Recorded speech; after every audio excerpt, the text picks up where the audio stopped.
सक्षम police times news 112 सक्षम जनतेचा आवाज। नाशिक शहरातील पाथर्डी रोड परिसरात सोमवारी रात्री घडलेल्या भीषण अपघातात 24 वर्षीय तरुणाचा मृत्यू झाल्याची दुर्दैवी घटना घडली आहे। या अपघातात त्याचा मित्र जखमी झाला असून धडक देणारे वाहन घटनास्थळावरून पसार झाले।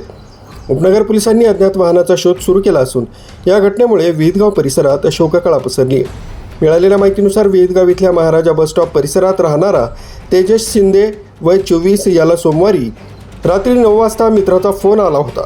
त्यानंतर तेजस हा त्याचा मित्र ऋषिकेश याच्यासोबत दुचाकीवरून काही कामानिमित्त पाथर्डी फाटाकडे निघाला होता। पाथर्डी फाटा परिसरात पोहोचताच त्याच्या दुचाकीला समोरून भरधाव वेगानं अज्ञात वाहनानं जोरदार धडक दिली।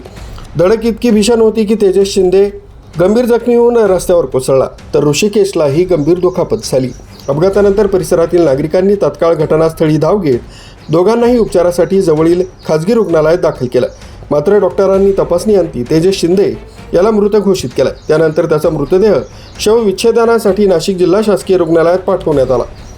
जखमी ऋषिकेशवर उपचार सुरू असून त्याची प्रकृती स्थिर असल्याची माहिती मिळाली। दरम्यान अपघात घडताच धडक देणारा वाहन चालक घटनास्थळावरून पसार झाला। त्यामुळे हा अपघात नेमका कोणत्या वाहनामुळे झाला, वाहनाचा वेग किती होता आणि अपघाताची नेमकी कारणं काय होती याचा तपास सुरू आहे। घटनेची माहिती मिळताच उपनगर पोलीस ठाण्याचे अधिकारी तसंच कर्मचारी घटनास्थळी दाखल झाले।